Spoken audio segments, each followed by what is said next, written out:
कहानी एक धधकते विराम पर खुलती है। बतूल और आशिर की जिंदगी में एक छुपी सच्चाई हवा की तरह घूम रही है। आशिर बार बार बतूल से कहता है कि वह किसी मनाहिल को नहीं जानता, मगर मनाहिल की मौजूदगी और उसकी बातें सब कुछ बयां कर चूकी होती हैं। बतूल शक में घिरी रहती है, लेकिन हिम्मत नहीं जुटा पाती। वो सीधे अपनी सास के पास जाकर पूछती है, ये मनाहिल कौन है? आशिर का उससे क्या नाता है? उसने तो पहले भी उसे रेस्टोरेंट में देखा हुआ है। दिल में शंका जलती है और काशान ने भी कुछ बातें उजागर की हैं। आशिर का पहले किसी और लड़की से रिश्ता था, कोई पुरानी मोहब्बत। आशिर की माँ के कानों में भी यह सच्चाई पहुंच जाती है। जब बतूल ने कई बार सवाल किए तो उसने झूठ बोले कि उसे मनाहिल के बारे में कुछ पता नहीं। पर अब माँ के दिल पर बोझ भारी हो गया। वह आशिर के सामने आकर कहती है, बेटा सच बताओ, बतूल की आंखों में तुम्हारी वजह से दर्द भर जाएगा। वो तुम्हारी बीवी है, उसे यह सच्चाई जानकर चोट लगेगी। माँ की आवाज में कोमलता के साथ शर्मिंदगी भी थी। उसे बतूल के सामने झूठ बोलना अच्छा नहीं लगा। आशिर बेफिक्र ही रहा। उसने कह दिया, मुझे फर्क नहीं पड़ता कि दुनिया क्या कहे, मैं मनाहिल से मोहब्बत करता हूँ और करूंगा भी। मुझे बस एक मौका चाहिए, जब भी मुझे सही लगे मैं उसे तलाक देकर अपने रास्ते पर चला जाऊंगा। इस जिद ने घर के माहौल को ठंडा कर दिया। सर्वर मैम ने उस पर नरम मगर सख्त लहजे में कहा, बेटा तुम बहुत गलत कर रहे हो। बतूल जैसी लड़की को ठुकराने पर तुम्हें पछताना पड़ेगा। वो वही हीरा है जिसकी मैंने बात की थी। उसने अपनी रजामंदी से परे जाकर तुम्हारे परिवार की इज्जत बचाई। वह भरोसेमंद और नेक दिल है। आशिर ने जवाब दिया, वो हादिया की बहन है, उसके खून में वही बातें हैं। तुम मुझे बतूल जैसा कर मूर्ख बनाती हो। उसकी यह कटुता और कटु आवाज ने कमरे में एक अजीब खामोशी फैला दी। सर्वर मैम फिर बोली, बतूल लाखों करोड़ों में एक है। उसने मुश्किल घड़ी में अपनी मर्जी छोड़ दी और परिवार की इज्जत चुनी।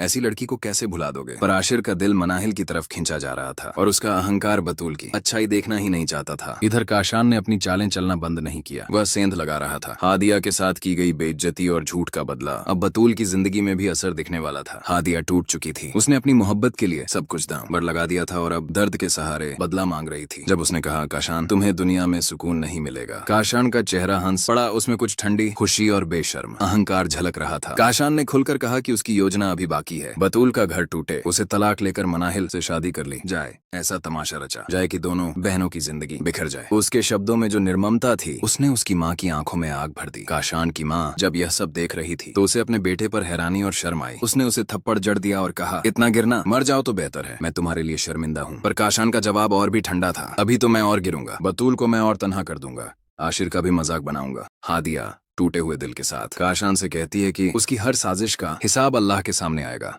उसने उसे दुआ दी, काशान कभी सुकून न पाए। काशान की हंसी में अब एक कंक्रीट की बेरहमी थी। वो मानता था कि उसने जो कुछ किया वह ठीक था और बाकी सब केवल खेल था जिसे उसने जीता। पर घर की दीवारें, सास की नफासत और बतूल की दबी सी हिम्मत एक ऐसे मोड़ पर खड़ी थी जहां सच, झूठ और मोहब्बत की लड़ाई अपरिहार्य हो चली थी। कहानी का असली ताना बाना अब उभरने लगा। क्या आशिर अपने अहंकार और पुरानी मोहब्बत के बीच में बतूल की कदर समझ पाएगा? क्या बतूल अपनी चुप्पी तोड़कर सच्चाई से सामना करेगी, या उसे परिवार की इज्जत बचाते हुए फिर भी दिल का आंचल छीन लिया जाएगा? और काशान की साजिशें, क्या वे अपने ही जाल में फंस जाएंगी या किसी निर्दोष की जिंदगी को बर्बाद कर देंगी? एक एक कदम पर रिश्तों की कसौटी, इज्जत की पुकार और बदले की आग सब कुछ नापने लगे हैं और अब हर कोई अपनी अपनी पसंद का हिसाब मांग रहा